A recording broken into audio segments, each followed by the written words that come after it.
السلام علیکم 9 کلاس، امید ہے آپ سب خیریت سے ہوں گے۔ Welcome to online class آج کا ہمارا عنوان ہے سورہ انفال، اور آج ہم اپنے رکوع نمبر 3 کی دہرائی کریں گے۔ کلاس اپنی کتاب کا پیج نمبر 11 اوپن کر لیں، ٹھیک ہے۔ رکوع نمبر 3 آیات 20 تا 28۔ ہم ایک دفعہ اپنے اس رکوع کو ریکیپ کریں گے، میں اس کی دہرائی آپ کو کرواتی چلوں۔ بسم اللہ الرحمن الرحیم۔ یا ایھا الذین آمنوا اطیعوا اللہ ورسولہ ولا تولوا عنہ وانتم تسمعون۔ اے ایمان والو، اللہ اور اس کے رسول کے حکم پر چلو اور جو تم سنتے ہو اس کی روح گردانی مت کرو، ٹھیک ہے۔ وَلَا تَكُونُوا كَالَّذِينَ قَالُوا سَمِعْنَا وَهُمْ لَا يَسْمَعُونَ، اور ان لوگوں کی طرح مت ہو جو کہتے ہیں ہم نے سن لیا حالانکہ وہ نہیں سنتے۔ إِنَّ شَرَّ الدَّوَابِ عِندَ اللَّهِ الصُّمُّ الْبُكْمُ الَّذِينَ لَا يَعْقِلُونَ، بے شک اللہ کے نزدیک وہ بدترین جانور ہیں جو بہرے ہیں، گونگے ہیں اور کچھ بھی نہیں سمجھتے۔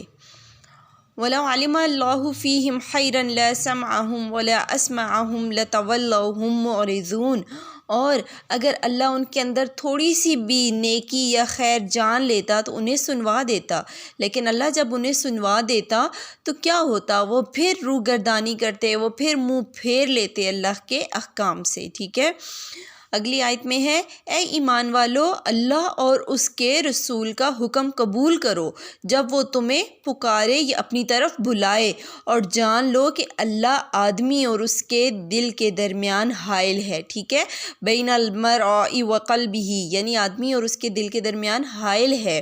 وَإِنَّهُ إِلَيْهِ تُحْشَرُونَ، بے شک تمہیں اس کی طرف لوٹ کر جانا ہے۔ اور ڈرو اس دن سے جب فتنہ صرف ظالموں کو نہیں پہنچے گا، ٹھیک ہے، جو تم پر گناہ گار ہیں صرف ان تک نہیں آئے گا۔ وَاعْلَمُوا أَنَّ اللَّهَ شَدِيدُ الْعِقَابِ، جان لو اللہ سخت عذاب دینے والا ہے۔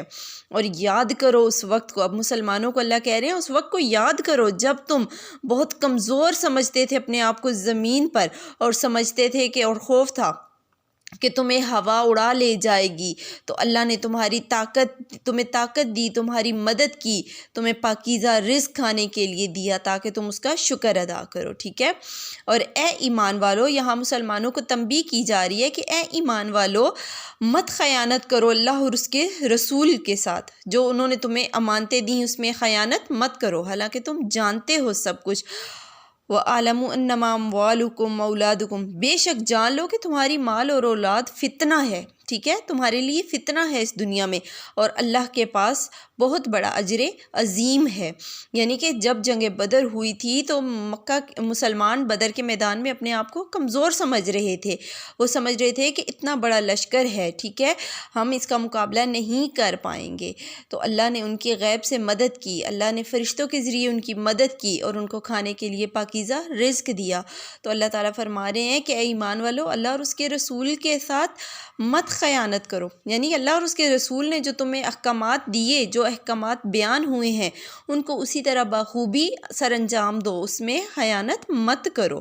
جان لو کہ دنیا میں مال اور اولاد تمہارے لیے ایک آزمائش ہے، ایک فتنہ ہے، اور اللہ کے ہاں اس بہت بڑا اجر عظیم ہے نیک کاروں کے لیے، ٹھیک ہے، نیک کاروں کے لیے، ایمانداروں کے لیے۔ کلاس آپ نے اس رکوع کے ترجمے کو اچھے سے ریوائیو کریں لفظی اور با محاورہ، ٹھیک ہے۔ ٹھیک 10 منٹ بعد آپ سے ایک اسی رکوع کے متعلق میں نے ورک شیٹ تیار کی ہے جس میں آپ کی اسسمنٹ ہوگی۔ Best of look.